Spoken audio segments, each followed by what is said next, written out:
Hi there. This is Dr. Jennifer Gardella. I am the author and owner of the website Hot Mess to Great Success, and I am also a domestic violence advocate. The reason why I know so much about abusers and narcissists and domestic violence is because I am a, current victim, as I am still stalked and harassed, but a survivor. I had an interesting experience last week that I thought would help some of you if you are dealing with abusers / narcissists in roles where they are not your spouse. You may get really frustrated in how they deny, lie, or project onto you. So let me explain what happened and we'll walk through it and I'll teach you what I learned and then give you some food for thought at the end. So about a year ago, I was walking my dog Henry around for our standard walk, and as we were walking on the opposite side of the street when a dog came charging at us. He wound up knocking me to the ground and bit my dog Henry on the lip. There was some blood. The owner, a female, came running out of the house, apologizing. She had just gotten home from the grocery store and had not put his electric fence shock collar on the dog. And the dog had seen my dog and is incredibly aggressive and broke out of the house. This is just one of the reasons why, by the way, I hate electric fences, but let's move on. Now, I have walked my dog past this house probably 300 times in the last year, maybe more. And every single time we, like last year, go to the opposite side of the street, but I'm also very alert of this other dog. Most of the time it's not outside unless the owners are outside. Just last week, I approached this house and it was a really interesting situation. Here's what happened. So I saw the dog in front of his house, completely unguarded, no leash. He wasn't tied to anything. He was just sitting there. In the middle of the street, it was a really beautiful warm day here in Pennsylvania. In the middle of the street, there were, I'm not kidding you, like 25 kids. It was amazing. No one was on their cell phone. It was so fun to see. And on the other side of the street, laying right in the grass, next to the side, between the sidewalk and the street, was a new puppy. And the new puppy was on a leash. He was laying in the grass and he was being held by his owner, who I don't know at all, but I always say hello. The guy is really nice. In front of this guy, not engaged in conversation, was who I thought was a teenager because he was completely self-absorbed in his phone.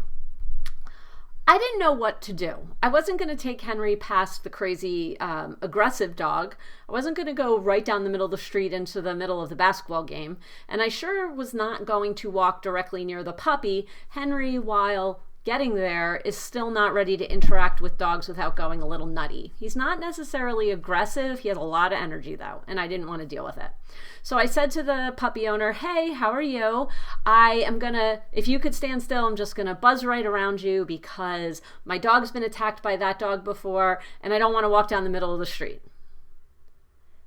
At which point, the person I thought was the teenager absorbed in his cell phone picked up his head. And I met, unbeknownst to me right away, an abuser. He started in on me immediately as he was the owner of the dog who had attacked Henry and I last year. So I have some notes, that's what I'm reading off of, so I get all the details correctly. So he looks up from his cell phone and he said, that's my dog over there on the lawn. He's never attacked your dog. That never happened. You're lying. And he just went back looking down at his cell phone. Now, this is something that abusers do all the time if even the most obvious correct evidence is presented to them. They just deny it. It didn't happen. This guy wasn't there. Clearly, and I don't blame her, him and his wife don't talk. My guess is, since it was her fault that the dog had gotten out of the house without its collar on, she didn't even tell her husband, and I wouldn't either. He is a nightmare. But anyway, deny, deny, deny. That's what he did.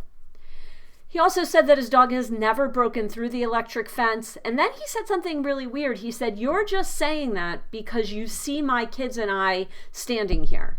And I thought to myself, and I said to him, I've never met you. I have no idea who your kids are. To me, it was sort of irrelevant, but I think what he was doing was just, this is what abusers do. This is what the narcissist does. They just say anything to make you look like a fool. So he thought I was trying to embarrass him, so now he is going to try to embarrass me. And I just said, yeah, your dog, I don't know who you are. I don't know who your kids are, but your dog bit mine. Now, I had his dog's vet records. I had called the police at the recommendation of my vet because if the incident needed to be reported in case we did incur medical bills for Henry after the incident. And he just said, no, you don't. You didn't talk to my family at all. And I said, I texted with your wife. And I actually still have her in my phone as, I'm not going to say her first name, dog bit Henry, police have a police report, because I wasn't going to remember her name. I just wanted those details. You can easily search something on your phone. So I texted with your wife. No, you didn't. Then he said what abusers always do. He blamed me for it. Well, your dog was probably walking on my lawn and my dog felt threatened and he attacked. Well, one, it's not okay if you have a dog that is going to attack anyone for walking on your lawn right away. Number two, I had already said that we were on the other side of the street. And number three, we were on the other side of the street. We were not anywhere near their home, and the dog did attack.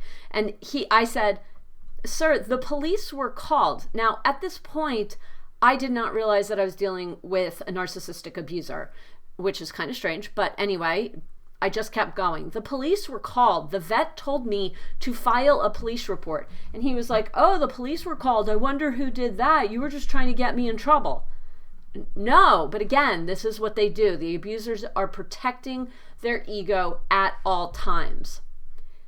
This is gaslighting. This is denial. This is lying. This is protecting their ego at all costs.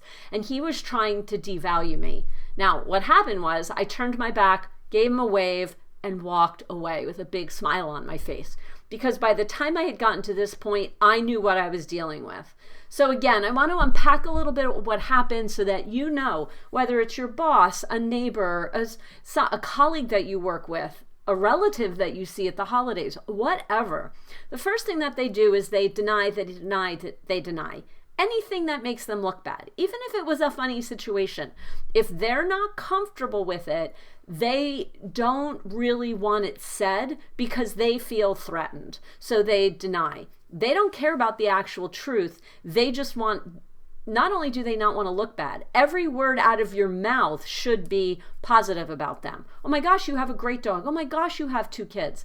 They can't handle anything that they perceive to be ego threatening. And if it's not pumping them up, everything else is ego threatening, even neutral information. They take everything that you say as a personal attack. And they forget that other people are involved in the world.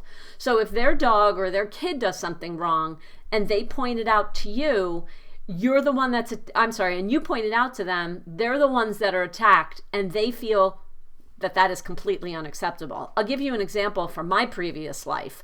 I lived with one of my abusers, and his daughter had used, unbeknownst to me, a really good pair of suede boots to shovel snow.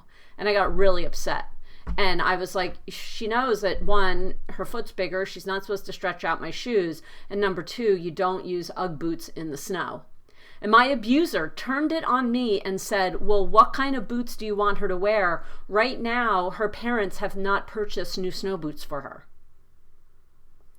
As you can imagine, I sat there stunned. I was like, wait a minute. It's not my problem the kid doesn't have snow boots. Number 2, I have other boots that she can wear that are bigger sizes from my girls. And number 3, we're missing the fact that something got ruined. Same thing in this case. He can't handle anything that makes anyone that pumps up his ego. They cannot handle when you call him out on it. Now, when you confront your abuser, therefore, they do everything in their power to devalue you. So this guy just basically called me a liar. He said that his, no, I wasn't texting his wife. No, that never happened.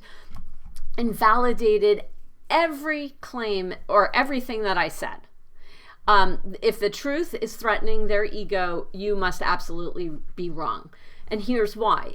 The abuser, the narc, is completely empty on the inside. They have no internal validation. No, they're not happy. They're not proud of themselves. No one, especially their parents, has ever really said, hey, I'm proud of you, or made them feel connected or given them strong roots. So it's only their directory information, their house, their dog, their kids, their wife. Everything must look good. And I was threatening something, I guess, of that guy that, no longer looked good, and therefore it was wrong. I was wrong. The truth to them is unacceptable, even though it absolutely happened. He also used projection, so it must be someone else's fault. His dog attacked, but only because my dog had already done something wrong. Now, I know this wasn't true. We were on the other side of the street. But again, he had to make it seem like the whole thing was my fault. And I want to also explain that this guy was really well skilled at this. He came at me punch after punch after punch with you're lying, that didn't happen, it must have been your fault. With each phase of the abuser's, what I like to call the abuser circus. No matter what I said, he had not just a retort, he had a very quick, immediate response. So this guy is well skilled in doing this. And why are they well skilled in doing this? Well, they have a lot of practice. He's probably abused the hell out of everybody in his life for years. Number two, they always have what I call the river of rage boiling inside of them. So it's almost like a lava flow where it's just too hot and it's painful for them. And so the littlest thing, especially if you're questioning their ego, the littlest thing is going to send them right over the edge. They get nasty right away, and they have a very well-honed skill set in devaluing other people and everything about you. What was most important about this situation to me also is that he showed absolute zero empathy. He didn't say, oh my gosh, that's right, my dog did bite your dog. I'm really sorry. It's been a year. I'm sure nothing happened, but again, I just want to apologize. Here, let me help you through the traffic, or whatever.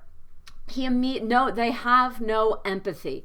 This is when you see, if you are very, very upset about something, the abuser starts to blame you for being upset, ruining their day. You don't take care of this for your kid. Whatever it is your fault. They have no empathy for any situation. Now, again, I walked away with a smile on my face because while it took me a couple of minutes to really understand what was going on, I was very proud of myself for not only turning my back and disengaging, but not getting upset. If you get upset with an abuser, that is all that they want. Now, for those of you who know me really well, you know that part of my advocacy work is really encouraging individuals who see abusers and encouraging those individuals to talk to the victims.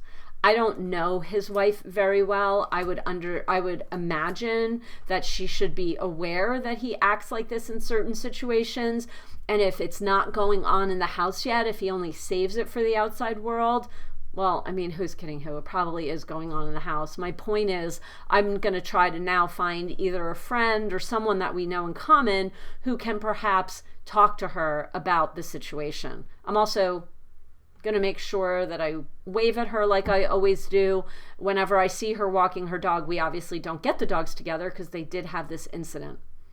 So again, when you are confronted with someone who is denying an absolute truth, someone who is blaming you for something that went wrong on their side, someone who is devaluing you as if you are an idiot, or if you're stupid, or if you're lying, you are dealing with an abuser. You will never win, and the best thing to do is either sit there if you have to, but walk away as quickly as possible and be very proud of yourself for realizing that you had that you were dealing with an abuser and you did not engage. If you have any questions about this video, if you have any questions about finding support for yourself, I am here for you 100%. My contact information is here on my YouTube channel. Thanks so much for your time. Bye-bye.